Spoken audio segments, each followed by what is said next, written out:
Hey guys, welcome back to the channel. Appreciate you tuning in once again.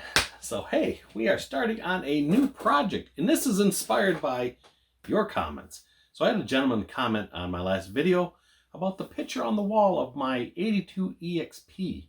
That is a car I had when I was in high school.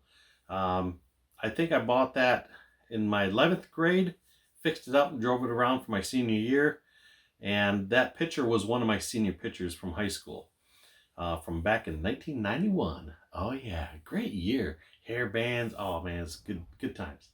So anyways, I wanted to build a model kit, and he says, you should build a model kit, like that car. And I thought, thanks for the idea, or I should say thanks for reminding me, because I already have one done. Sorta, kinda. So I actually have this kit that was sitting on the shelf. I've had this thing forever. And I bought this kit a long time ago. And I started putting it together to replicate the one I had, and this kit had such a burn in the windshield, a tire burn. I mean, it was like almost burnt all the way through. Like somebody took the windshield, set it on the porch, set the tire on it on a hot July summer day, and just let it just eat its way through. It was like horrible. So I got on good old eBay, and I bought me another one. And I bought this one just for the windshield. So I got one complete kit, one kit pretty much finished, both of them minus windshields, because one's going to go in the car. And the other one, I think I just threw it away because it was that bad of shape. So here's the car. This is the model kit I had. And like I say, it was all painted. It's just been sitting there, and I was waiting for a windshield, so I bought that kit. And now that I pull it out and looking at it again, I thought, boy, the paint's kind of grainy. It don't look like it on camera. It actually looks pretty good. And it does look okay. I mean, we could probably run with it, but if you hold it just in the right light and you look down the side, it's kind of got a little bit of an orange peel look to it. This was Tester's yellow. I can't remember the actual color of the can. I think it was like a sunflower yellow or something like that. That's what this was painted with. So it turned out pretty good, but I think we're going to strip this down and redo it. We're going to redo it. We're going to do a redo. And the chassis was done as well. So like I say, this is all just sitting in the box, and that's been all completed. Engine's all done. Interior's all done. Bottom and whole 9 yards. It's got the one-wheel tire fire going. And this has the metric Michelin TRX tires on them. And why Ford used these back in the day, I have no idea, because they were like expensive. Man, they were expensive. I had a Mustang with the metrics on too, and it's like, wow, cool looking wheel, but it's just like, whew. So, show you some pictures here.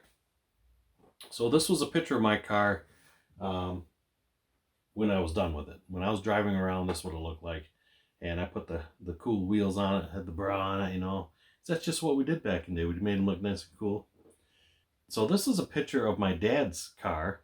This is a 80 Mustang. This was kind of the color of the car my EXP was.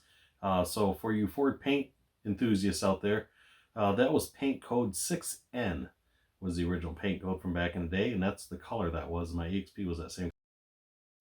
So I painted it PPG Del Star acrylic enamel, and this was a Chevy GMC truck exterior yellow. So anyways, that's that. So this time around, we are going to paint the car. We're going to use the lacquer Tamiya LP8.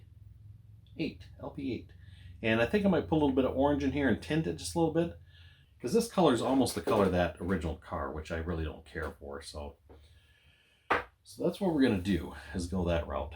So I've had people ask me years ago, and I remember when I was driving the car, what does EXP stand for? And I thought, you know what?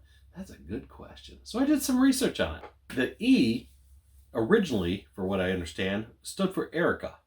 And that was code name in Europe for escort. And the X was for experimental, and the P was for personal. So it was a experimental personal car, because this was a two-seater.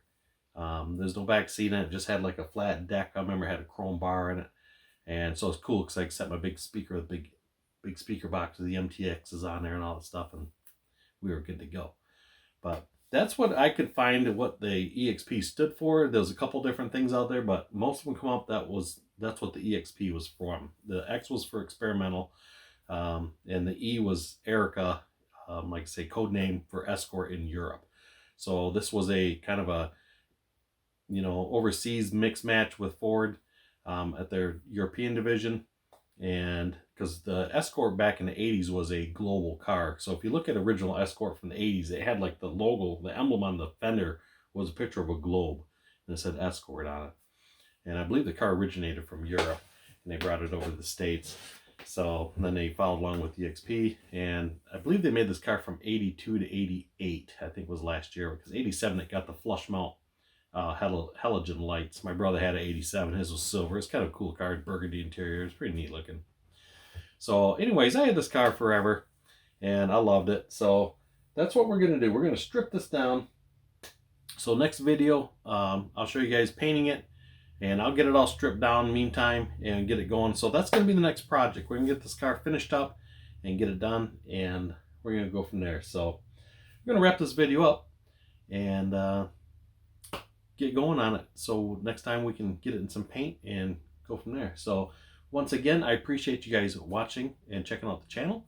And if you guys have not subscribed, go ahead and hit that subscribe button. And also, if you have not done so yet, go over to Hobby Nut Models and check out their inventory on their really cool, easy to find, easy to locate anything on their website. And there is a link below in the description. So you just click on that, it'll take you right to his webpage, and there you go. So once again, I appreciate you guys watching, and we will see you on the next build. You guys take it easy, and God bless.